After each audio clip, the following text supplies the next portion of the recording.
Clip number 677۔ اس clip میں آپ قرآن پاک کی سورہ نحل کی آیت نمبر 66 سے 69 تک کی تلاوت، ترجمہ اور تفسیر قرآن صراط الجنان سماعت فرمائیں گے۔ بسم اللہ الرحمن الرحیم۔ ترجمہ، اللہ کے نام سے شروع جو نہایت مہربان رحمت والا ہے۔ وَإِنَّ لَكُمْ فِي الْأَنْعَامِ لَعِبْرَةً نُسْقِيكُم مِّمَّا فِي بُطُونِهِ مِن بَيْنِ فَرْثٍ وَدَمٍ لَبَنًا خَالِصًا سَائِغًا لِلشَّارِبِينَ۔ ترجمہ، اور بے شک تمہارے لیے مویشیوں میں غور و فکر کی باتیں ہیں، وہ یہ کہ ہم تمہیں ان کے پیٹوں سے گوبر اور خون کے درمیان سے خالص دودھ نکال کر پلاتے ہیں جو پینے والے کے گلے سے آسانی سے اترنے والا ہے۔ وَإِنَّ لَكُمْ، اور بے شک تمہارے لیے۔ فرمایا گیا کہ اللہ تعالیٰ کی عظمت و قدرت کی نشانیاں ہر چیز میں موجود ہیں، حتیٰ کہ اگر تم اپنے مویشیوں میں بھی غور کرو تو تمہیں غور و فکر کرنے کی بہت سی باتیں مل جائیں گی، اور اللہ تعالیٰ کی حکمت کے عجائب اور اس کی قدرت کے کمال پر تمہیں آگاہی حاصل ہو جائے گی۔ تم غور کرو کہ ہم تمہیں ان جانوروں کے پیٹوں سے گوبر اور خون کے درمیان سے خالص دودھ نکال کر پلاتے ہیں جو پینے والے کے گلے سے آسانی سے اترنے والا ہے، جس میں کسی چیز کی آمیزش کا کوئی شائبہ نہیں، حالانکہ حیوان کے جسم میں غذا کا ایک ہی مقام ہے جہاں چارہ، گھاس، بھوسا وغیرہ پہنچتا ہے، اور دودھ، خون، گوبر سب اسی غذا سے پیدا ہوتے ہیں اور ان میں سے ایک دوسرے سے ملنے نہیں پاتا۔ دودھ میں نہ خون کی رنگت کا شائبہ ہوتا ہے نہ گوبر کی بو کا، نہایت صاف اور لطیف برآمد ہوتا ہے۔ اس سے اللہ تعالیٰ کی حکمت کی عجیب کاریگری کا اظہار ہے۔ وَمِن ثَمَرَاتِ النَّخِيلِ وَالْأَعْنَابِ تَتَّخِذُونَ مِنْهُ سَكَرًا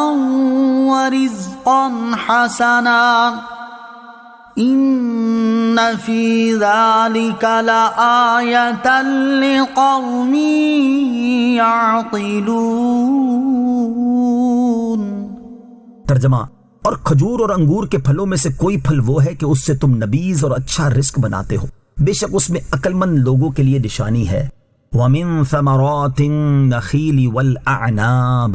اور کھجور اور انگور کے پھلوں میں سے۔ اس آیت میں رزق الہی کے کچھ دوسرے خزانوں کا بیان کیا گیا جنہیں ان کی اصل حالت میں بھی استعمال کیا جاتا ہے اور انسانی محنت کے بعد والی حالت میں بھی استعمال کیا جاتا ہے۔ چنانچہ فرمایا کہ اے لوگو، تم جو کھجور اور انگور کے بعض پھلوں کے رس سے نبیذ بنا کر پیتے ہو اور اچھا رزق یعنی چھوہارے، کشمش، سرکہ اور منقہ بناتے ہو، اس میں بھی تمہارے لیے غور و فکر کا مقام ہے کہ یہ بھی اللہ تعالیٰ کی بندوں پر عظیم نعمت ہے، اور یہی اللہ کریم کی عظمت و شان تخلیق کی بھی دلیل ہے کہ وہی تمام چیزوں کا خالق ہے اور وہی ہر کام کی تدبیر فرمانے والا ہے۔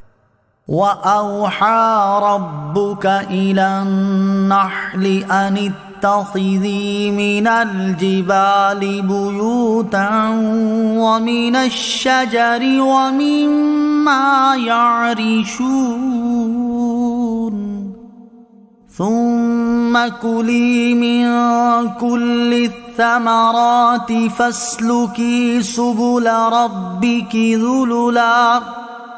يخرج من بطونها شراب مختلف ألوانه فيه شفاء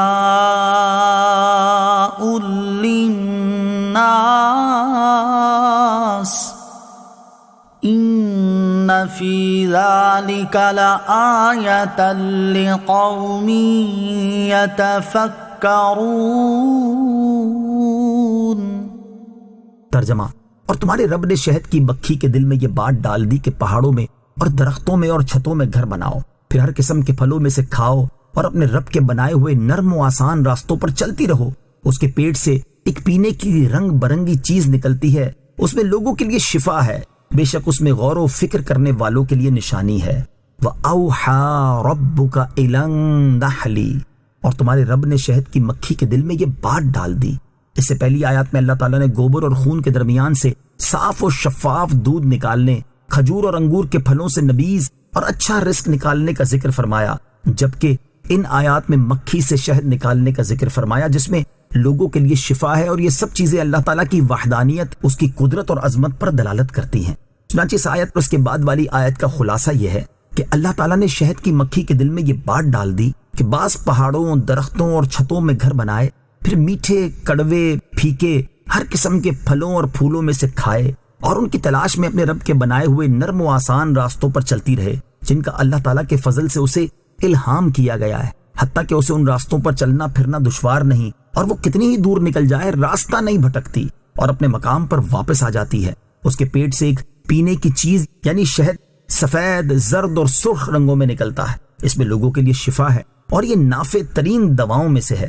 اور بکثرت معجونوں میں شامل کیا جاتا ہے۔ بے شک اس میں غور و فکر کرنے والوں کے لیے اللہ تعالیٰ کی قدرت و حکمت پر نشانی ہے کہ اس نے کمزور اور ناتوان مکھی کو ایسی زیرکی و دانائی عطا فرمائی اور ایسی پیچیدہ صنعت مرحمت کی، وہ پاک ہے اور اپنی ذات و صفات میں شریک سے منزہ ہے۔ اس سے غور و فکر کرنے والے کو اس پر بھی تنبیہ ہو جاتی ہے کہ وہ اپنی قدرت کاملہ سے ایک ادنا ضعیف سی مکھی کو یہ صفت عطا فرماتا ہے کہ وہ مختلف قسم کے پھولوں اور پھلوں سے ایسے لطیف ملائم اجزاء حاصل کرے جن سے نفیس شہد بنے جو نہایت خوشگوار ہو، طاہر و پاکیزہ ہو، فاسد ہونے اور سڑنے کی اس میں قابلیت نہ ہو۔ تو جو قادر حکیم ایک مکھی کو اس شہد کے مادے جمع کرنے کی قدرت دیتا ہے، وہ اگر مرے ہوئے انسان کے منتشر اجزاء کو جمع کر دے تو اس کی قدرت سے کیا بعید ہے۔ مرنے کے بعد زندہ کیے جانے کو محال سمجھنے والے کس قدر احمق ہیں۔